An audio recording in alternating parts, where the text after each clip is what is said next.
Hello नमस्कार दोस्तों, Ravi online classes में आपका स्वागत है। फिर से हम लोग देखेंगे साइंस टेस्ट नंबर सेट 2। मानव गुर्दे में बनने वाली पथरी में अधिकतम पाए जाने वाला पदार्थ क्या है? मानव गुर्दे में बनने वाली पथरी में अधिकतम पाए जाने वाला पदार्थ क्या है? तो दोस्तों, गुर्दे पथरी की मूल तंत्र की एक ऐसी स्थिति जिसमें गुर्दे के अंदर छोटे छोटे पत्थर कठोर वस्तुओं को निर्माण हो जाता है और गुर्दे में बनने वाली पत्थरों को कैल्शियम पथरी सबसे अधिक आम है। तो इसमें अधिकतम पाए जाने वाला पदार्थ होता है कैल्शियम ऑक्जिलेट। Calcium oxalate. प्रकाश संश्लेषण की क्रिया में किस प्रकार का प्रकाश सबसे अधिक प्रभावशाली होता है? तो लाल रंग का। कौन होता है दोस्तों? लाल रंग का। प्रकाश संश्लेषण की क्रिया लाल रंग के प्रकाश में सबसे अधिक प्रभावशाली होता है। लाल रंग के बाद इस क्रिया को प्रभावशीलता कहा जाए तो नीले प्रकाश में होती है। सबसे कम प्रभावशीलता कहा जाए तो बैंगनी रंग का होता है।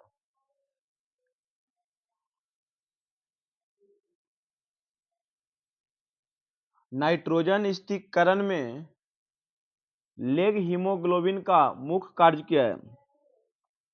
तो नाइट्रोजन स्थिरीकरण में लेग हीमोग्लोबिन का मुख्य कार्य ऑक्सीजन का अवशोषण करना है। ऑक्सीजन का अवशोषण करना है।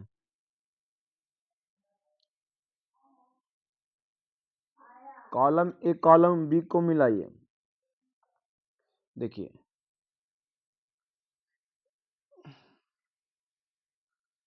कोड ऑप्शन, हाँ अब छोटा क्यों हुआ है? लैक्टिक अम्ल। लैक्टिक अम्ल किस में पाया जाता है? तो दूध में। एसिटिक अम्ल किस में पाया जाता है? तो सिरका में। और सिट्रिक अम्ल तो नींबू में। और ब्यूटरिक अम्ल खट्टा मक्खन में। दोस्तों, लैक्टिक अम्ल बैक्टीरिया द्वारा दूध दही में परिवर्तित हो जाता है। एसिटिक अम्ल सिरके में पाया जाता है। साइट्रिक अम्ल नींबू में तथा ब्यूटरिक अम्ल खट्टे मक्खन में पाया जाता है। तो ऑप्शन नंबर इसका बी राइट आंसर होगा। उस रासायनिक प्रतिक्रिया को क्या कहते हैं जिसमें ताप की उत्पत्ति होती है? तो उसमें ऊष्मक्षेपी प्रतिक्रिया कहा जाता है। रासायनिक अभिक्रिया में बंधों का टूटना और उसका निर्माण निहित होता है। बंधों का तोड़ने में ऊर्जा की खपत होती है और उसके निर्माण में ऊर्जा मुक्त होती है। इन ऊर्जा की प्रकृति के आधार पर अभिक्रिया दो प्रकार का होता है, ऊष्मशोषी अभिक्रिया और ऊष्मक्षेपी अभिक्रिया। ऊष्मशोषी अभिक्रिया में ऊष्मा का शोषण होता है और ऊष्मक्षेपी अभिक्रिया में ऊष्मा का निर्माण होता है। धातु की प्रकृति होती है कैसी? तो धातु की प्रकृति वास्तव में उदासीन होता है। धातु की प्रकृति क्या होता है? धातुओं की प्रकृति विद्युत रूप से उदासीन होता है। इनमें धनात्मक एवं ऋणात्मक आयन नहीं पाया जाता है। जबकि धातुएं को अगर त्याग करके विद्युत धनात्मक बन सकता है, लेकिन धातु की प्रकृति वास्तविक तौर से क्या होता है? उदासीन होता है। स्टील की कठोरता प्रदान करने के लिए निम्न में से किसकी मात्रा बढ़ाई जा सकती है? तो स्टील की कठोरता प्रदान करने के लिए कार्बन की मात्रा बढ़ाई जा सकती है। कार्बन की मात्रा बढ़ाई जा सकती है। देखिए, इस्पात लोहा और कार्बन का एक मिश्र धातु है। स्टील जो है लोहा और कार्बन का एक मिश्र धातु है जिसके साथ अन्य मिश्र धातुएं तैयार किए जाते हैं। एक जलीय घोल का OH मान 1 × 10⁻⁴ है, तो घोल का pH मान क्या होगा? तो घोल का pH मान 10 होगा। क्या होगा? 10 होगा। एक धातु प्राय अतिचालकता ग्रहण करती है तो क्रायोजेनिक तापमान पर निम्नलिखित यौगिकों को उनके कार्बन बंध की लंबाई के बढ़ते क्रम के अनुसार व्यवस्थित कीजिए। Ethyne, ethyne, ethane. तो यौगिकों को कार्बन बंध की लंबाई के अनुसार व्यवस्थित करने पर सबसे पहले एथाइन होगा, उसके बाद एथिन होगा, उसके बाद एथेन होगा।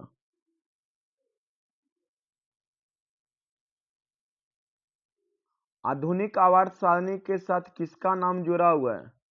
तो आधुनिक आवर्त सारणी एजे मोसले ने 1913 ईस्वी में हमारे मोसले साहब ने बताए कि परमाणु द्रव्यमान की तुलना में परमाणु संख्या अधिक आधारभूत गुणधर्म है। मेंडलीव के आवर्त सारणी में परिवर्तन किया गया और परमाणु संख्या को आधुनिक आवर्त के रूप में स्वीकार किया गया था। इस प्रकार आधुनिक आवर्त सारणी का नियम वर्णित किया गया।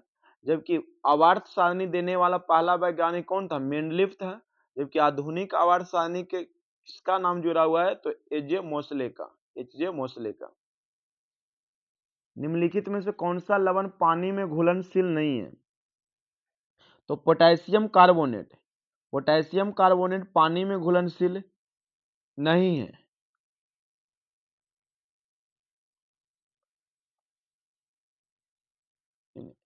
निम्नलिखित में कौन सा लवण पानी में घुलनशील नहीं है? तो ऑप्शन नंबर बी होगा। देखिए, पोटेशियम कार्बोनेट सफेद रंग है का पानी में घुलनशील लवण है।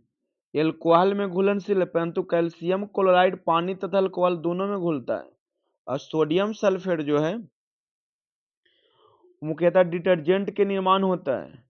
और बेरियम सल्फेट जो है, बेरियम सल्फेट नहीं, बेरियम कार्बोनेट है जो अघुलनशील है, पानी में कम घुलनशील होता है बेरियम कार्बोनेट।